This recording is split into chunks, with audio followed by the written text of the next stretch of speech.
নমস্কার বন্ধুরা, আমি সাগরিকা। আমার চ্যানেলে সকলকে স্বাগত। আশা করছি আপনারা সকলেই ভালো আছেন, আমিও ভালো আছি। প্রচুর বিয়েবাড়িতে নেমন্তন্ন খেয়েছি, আর এদিকে ওদিকে প্রচুর ইনভিটেশন ছিল, অ্যানিভার্সারি, বার্থডে। খেয়ে দিয়ে একদম মুখে চড় পড়ে গেছে, তাই ভাবলাম বাড়ির টাটকা তাজা সবজি দিয়ে আজকে একটা চচ্চড়ি রেসিপি আপনাদের শেয়ার করব।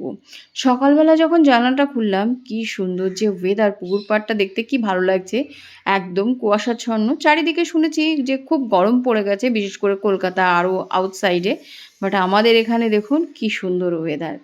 এখনও উত্তরবঙ্গে মনে হয় প্রাণ রয়েছে, জানি না, আমার এখানে জন্ম হয়েছে বলে তাই এখানকার প্রতি আমার আলাদা মায়া মোহ রয়েছে কিনা বলতে পারছি না, তবে আমার এই জায়গাটা ভীষণ ভীষণ ভালো লাগে। তারপরে যখন বেলা উঠেছে, চলে গিয়েছি কিচেন গার্ডেনে কয়েকটা সবজি নেব। এই কুড়িয়ে কাচিয়ে সবজি নিয়েই আজকে কিন্তু একটা নিরামিষ চচ্চড়ি করব। মানে পেটের রেস্টও হবে, হেলদি ব্যাপারটাও হবে। আর দেখুন, লাস্ট ইয়ারে বেগুন গাছ লাগানো, এতে এখনও এত ফলন। আমি নাই নাই করে ৫-৭ বার তুলেছি, আমার ভীষণ মজা লাগে। আর ছোট ছোট গাছ লাগিয়েছি, এখনও পর্যন্ত কিন্তু সেইগুলোতে ফুল ফল হয়নি, তবে নো ডাউট খুব তাড়াতাড়ি হয়ে যাবে। যেহেতু পুকুর পাহাড় বলে জল জমে থাকে, তার জন্য লাগাতে পারিনি এই বছর। এখন লাগানো হচ্ছে, হয়তো আমরা শেষের সময় হারভেস্টিং করব, যখন বাজারে চড়া দাম। তখন প্রথমে দেখবেন সবজিগুলো যখন বাজারে ওঠে সেই সময় দাম থাকে, আবার শেষের দিকেও। এবার নো ডাউট দামই রয়েছে সবজি, সেরকম একটা দাম পড়েনি ফুলকপি, বাঁধাকপি, ওলকপি যাই বলুন না কেন।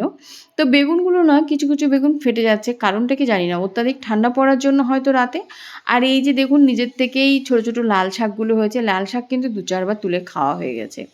বাড়ির পাশে যদি জায়গা থাকে বন্ধুরা, তবে অসাধারণ লাগে চাষবাস করে খেতে। তো যাই হোক, পটল গাছটাও দেখাচ্ছি। এবার আশা করছি পটল প্রচুর পরিমাণে হারভেস্টিং করতে পারবো। পুরো টাল জুড়ে পটল গাছটা দেখুন। এই যে পটল শীতের সময় ছোট ছোট হয়ে গেছে। তো পটলেরও দাম শুনেছি অনেক রয়েছে বাজারে, মাঝে মাঝে শ্বশুরমশাই তুলে নিয়ে যায়, সব সময় তার ভিডিও করা হয় না। আর আমি এদিক ওদিক ব্যস্ত থাকি। আর বলুন তো, কি ভিডিও করেই বা কী লাভ হয়? জানি না আমার চ্যানেলটা কেন যে লোকে দেখে না, মন ভীষণ খারাপ হয়ে যায়। নানান দিকে তো টেনশন রয়েছেও, তারপরে একটা ইউটিউবের কাজ করছি, সেটাতেও মানে সেরকম একটা সাকসেসফুল হতে পারছি না। ভাবছি চ্যানেলটা বন্ধই করে দিই নাকি, যেখানে ভিউ হয় না সেখানে রেখে লাভ কী। তো এনিওয়ে দেখুন, আপনাদের সঙ্গে গল্প করছি আর এদিকে সবজিগুলোও তুলছি। যাই হোক, তিল তিল করে আমি কখনো কিন্তু বলিনি কাউকে যে আমি চ্যানেল করেছি, আমাকে আমি সাবস্ক্রাইব করো আমার চ্যানেলকে।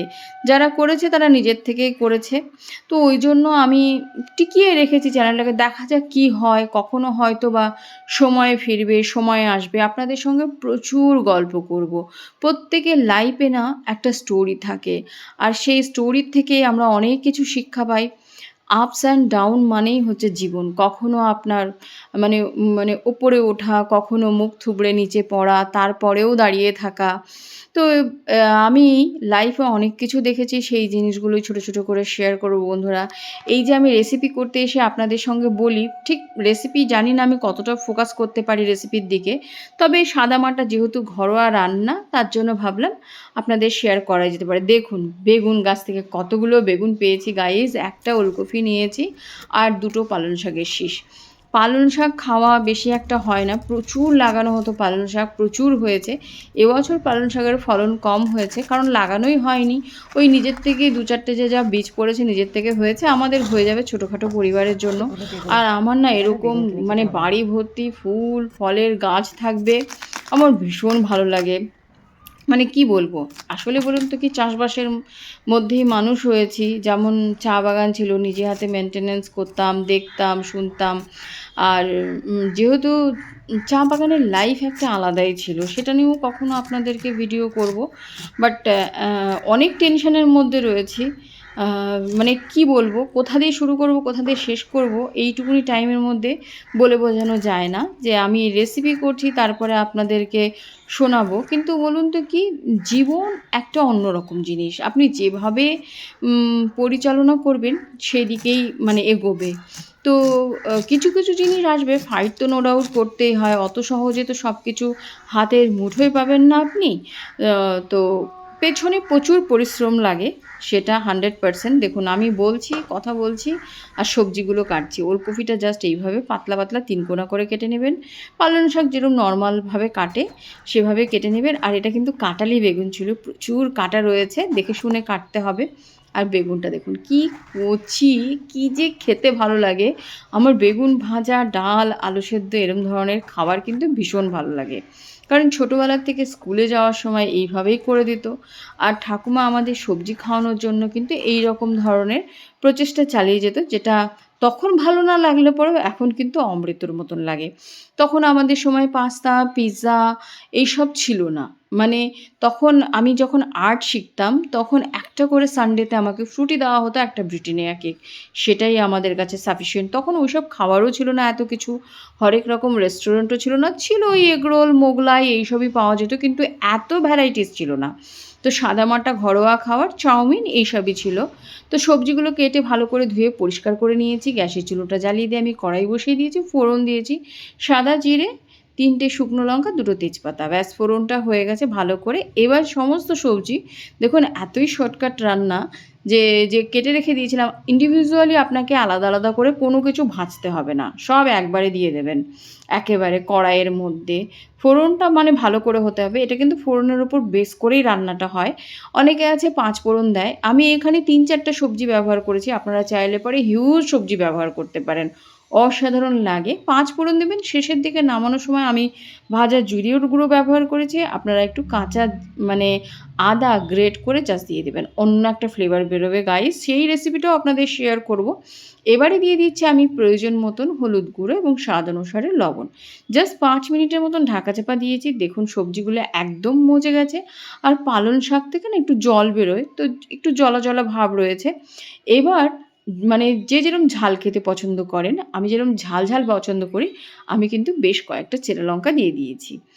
দিয়ে ভালো করে মিক্সড করে নিয়েছি। সামান্য পরিমাণে জল দিলাম। এবারে গ্যাসের ফ্লেমটা নো ডাউট হাই করে দেবো। আউটসাইডে কিন্তু একটু সাউন্ড আসবে, কারণ বিয়েবাড়ি চলছে। আমি একদম ভিডিও করতে পারছি না, রেসিপি শেয়ার করতে পারছি না, অন্যরকম চাপ রয়েছে। তারপর ঢাকা চাপা দিয়েছিলাম বন্ধুরা। জল দেওয়ার পরে জাস্ট 5 মিনিটের মতন, জাস্ট এইরকম মাখো মাখো অবস্থায় যখন আসবে তখন বুঝতে পারবেন নো ডাউট রেসিপি কিন্তু কমপ্লিট হয়ে যাবে। আর বলুন তো কি, হাই ফ্লেমেই মানে টানা জালে রান্নাটা করবেন, তাহলে কিন্তু সবজির কালারটা খুব সুন্দর থাকবে, ওভার কুক হবে না। এবারে লাস্টের দিকে আমি ভাজা জিরের গুঁড়ো দিয়েছি 1 চামচের মতন। আর দ্বিতীয়ত আমি চিনি দিয়েছি সামান্য পরিমাণে, এটা অপশনাল, চাইলে আপনারা ইউজ করতে পারেন, চিনি নাও ইউজ করতে পারেন। যারা সুগার রয়েছে নো ডাউট অ্যাভয়েড করবেন। তো এবারে কিন্তু রেডি টু সার্ভ, নিমেষেই রান্না হয়ে গেছে বন্ধুরা। এই রান্নাটা কিন্তু খুবই ইজি রান্না, যেহেতু আমি সবজিগুলো তুলেছি, এই সব জিনিস আপনাদেরকে অনেক গল্প করলাম, তার জন্য কিন্তু অনেকটা আপনাদের সময় আমি নিয়ে নিয়েছি। কিন্তু একদম সহজ সরল রান্না, আপনারা নো ডাউট করতে পারবেন। আর সবচেয়ে বড় জিনিস, বাচ্চারা আজকালকার যুগে কোনো সবজি খেতেই চায় না, এরমভাবে রান্না করে খাইয়ে দেবেন একটুখানি, দেখবেন ওরাও ভালো খাবে। আর একদম টাটকা তাজা সবজির ব্যাপারটাই আলাদা। তো আমি এখানে অল্প পরিমাণে মানে ভ্যারাইটিস সবজি ইউজ করিনি, আপনারা নো ডাউট ইউজ করতে পারবেন। রুটি, পরোটা, গরম ভাতের সঙ্গে অসাধারণভাবে পরিবেশন করতে পারেন। রেসিপিটি কেমন হয়েছে কাইন্ডলি কমেন্টের মাধ্যমে জানাবেন। ভিডিওটা ভালো লাগলে অতি অবশ্যই লাইক, শেয়ার, সাবস্ক্রাইব করে চ্যানেলের সাথে থাকবেন, পাশে থাকবেন। আজ এই পর্যন্ত, নেক্সটে দেখা হচ্ছে আপনাদের সঙ্গে আবারও। টাটা।